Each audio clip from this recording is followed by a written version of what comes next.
दुर्गा नदी के किनारे बसा एक गांव फूलपुर। गांव में कुछ 100-150 लोग रहते थे। अंजलि, जो कि पास ही के जिले में रहती थी और 12वीं पास कर चुकी थी, उसके पिताजी ने बेटी को जल्दी विदा करने के लिए उसकी शादी फूलपुर गांव के मुकेश से करवा दी थी। मुकेश कभी स्कूल नहीं गया था और इस कारण वो पढ़ा लिखा नहीं था और बाकी गांव वालों की हालत भी मुकेश जैसी ही थी।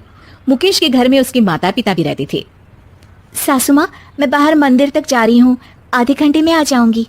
अरे अभी कहीं जाने की जरूरत नहीं है, चुपचाप जाके रसोई में रात के खाने की तैयारी करो। और ये घूंघट क्यों हटा लिया है तुमने? क्या पता नहीं कि इस गांव में औरतें बिना घूंघट के नहीं रहती। रात में अंजलि छत पर जाकर अपनी मम्मी से बात कर रही होती है। तभी गांव की 3-4 औरतें उसे देख लेती है और दरवाजे पर आकर उसकी सास से शिकायत करने लगती है। और क्या हुआ? अरे छत पे तो देखो, आपकी बहू मटक मटक के किसी से फोन पर बात कर रही है। दिन भर फोन पे लगी रहती है। अरे कल तो मंदिर के पास वो क्या कहते हैं, सेल्फी ले रही थी। शहर की बहू रखना अच्छा शान की बात है, पर देखना इसके लक्षण से ये तो तुम्हारे परिवार को बदनाम ना कर दे। ये पहली बार नहीं था जब सास से गांव के लोगों ने अंजलि की बुराई या शिकायत नहीं की हो। अब तो ये रोज की बात थी। अंजलि ये सब सुन लेती है। जब वो नीचे जाती है तो मुकेश भी वहां आ जाता है। सास कहती है, बेटा, लोग घर आकर शिकायत करने लगे हैं बहू के कामों की। देख लो, पति हो, संयम से रखो इसे।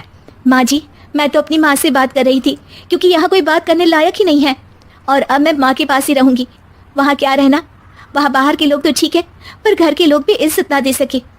अरे नहीं नहीं अंजलि, ऐसा नहीं है, धीरे धीरे सब ठीक हो जाएगा, तुम फिक्र ना करो। अरे बस कुछ बोलना ही नहीं है, सर पे चढ़ा रखा है बहू को। सास मुकेश की नरम बात सुन के वहाँ से मुंह चढ़ाकर चली जाती है। मैं तो कहती हूँ हम दोनों शहर चले जाते हैं। मैं पढ़ी लिखी हूँ, मुझे वहाँ नौकरी भी मिल जाएगी और थोड़े दिनों में आप भी वहाँ कुछ काम ढूंढ लेना। अरे नहीं नहीं अंजलि, हम यहाँ ना गांव का खेत, माँ पिताजी को छोड़कर शहर नहीं जा सकते। माँ पिताजी को कैसा लगेगा और गांव वाले क्या सोचेंगे? ये कहकर मुकेश सोने चला जाता है और अंजलि की गांव वालों द्वारा बुराई का सिलसिला बहुत दिनों तक चलता ही रहता है। लेकिन अंजलि गुस्सा ना दिखाते हुए समझदारी से काम लेती है। बारिश का मौसम चालू हो जाता है। जोरदार बारिश से पूरे गांव में हाहाकार मच जाता है। दुर्गा नदी में बाढ़ आ जाती है और बाढ़ का पानी पूरे गांव की फसल तबाह कर देता है। फसल की ये हालत देखकर गांव वाले निराश हो जाते हैं और बात तो यहाँ तक पहुँच जाती है कि कुछ लोग तो अंजलि को इस सब का दोषी ठहरा देते हैं। अरे पूरी फसल तबाह हो गई, पता नहीं किसकी नजर लग गई है। अरे जब से चौधरी परिवार में ये शहर की बहू आई है ना, तब से ही गांव की शांति चली गई है। इसके कर्म कांड से माँ दुर्गा नदी भी खुश नहीं है। ये सब सुनकर बेचारी अंजलि रोते हुए अपने घर चली जाती है। कुछ दिन बाद सभी गांव वाले अपनी फसल का मुआवजा लेकर अपने अपने घर आते हैं। मुकेश भी 1500 लेकर आता है।